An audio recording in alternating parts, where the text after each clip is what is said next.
Bonjour à tous. On commence cette revue de presse en France avec le match d'ouverture de la Ligue 1 qui se jouait hier. La rencontre opposait l'Olympique Lyonnais à l'AS Monaco et ce sont les Gaunes qui se sont facilement imposés à l'extérieur 3-0.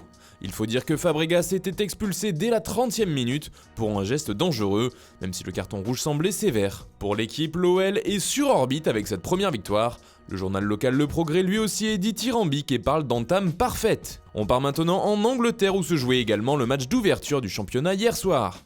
Liverpool a remporté la rencontre sans grande difficulté sur le score de 4-1 face à Norwich City. Les Reds de Jürgen Klopp vont donc faire la course en tête ce week-end. Après le match of the day, c'était le mismatch of the day, s'amuse le Daily Mirror. Comprendre ici le match inégal entre les deux adversaires. The Times aussi traite de cette première rencontre de Premier League et parle d'une ligue à part. The Sun de son côté parle de la peur d'un chaos pour Alisson, car le gardien brésilien est sorti sur blessure en tirant un 6 mètres et on ne connaît pas pour l'instant la gravité de sa blessure. Toujours en Angleterre, Arsenal joue ce dimanche du côté de Newcastle et les Gunners joueront sans Ozil et Kolasinac. C'est ce qu'on apprend dans les colonnes du Daily Express ce samedi. Les deux compères avaient été victimes d'un carjacking mais le défenseur avait réussi à repousser les assaillants. Mais ils ont depuis tous deux reçu des menaces et sont aujourd'hui placés sous protection chez eux.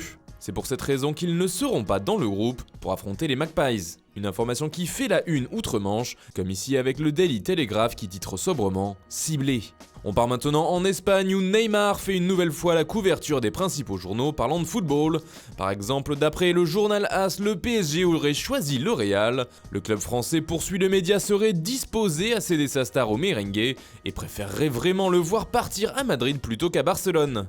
De son côté, Neymar commence à se voir avec le maillot blanc, explique Marca. En effet, le joueur veut partir et aurait compris que sa meilleure chance était sûrement à Madrid. Il pourrait donc choisir le club de Florentino Pérez. Et d'ailleurs, le président du Real fait la une de Sport, pourtant un journal catalan. Selon les informations du quotidien ibérique, Pérez aurait fait une super offre à Neymar. La star brésilienne se serait vue proposer un contrat de 5 ans avec un salaire de 40 millions d'euros net par saison. Enfin, le Parisien aussi parle de Neymar, et d'après le journal francilien, aucune offre n'a été faite au PSG. En revanche, les négociations sont en cours et c'est bien avec le Real qu'elles avanceraient le plus vite. Enfin, on termine ce tour de la presse européenne par l'Italie avec l'Inter qui fait la une de la Gazzetta dello Sport.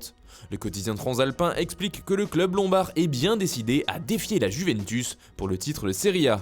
Et pour ce faire, les Nerazzurri ont une enveloppe de 200 millions d'euros à investir sur le marché des transferts. La majeure partie du budget a déjà été dépensée bien sûr, et les 200 seront atteints avec le transfert d'Edin Dzeko qui devrait quitter la Roma contre 20 millions d'euros.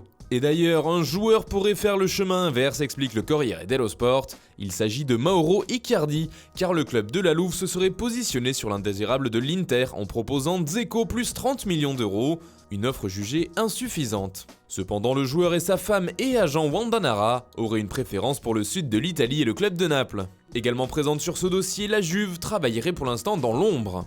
Voilà, c'est tout pour ce matin, bonne journée à tous, on se retrouve très vite pour une nouvelle vidéo sur Foot Mercato.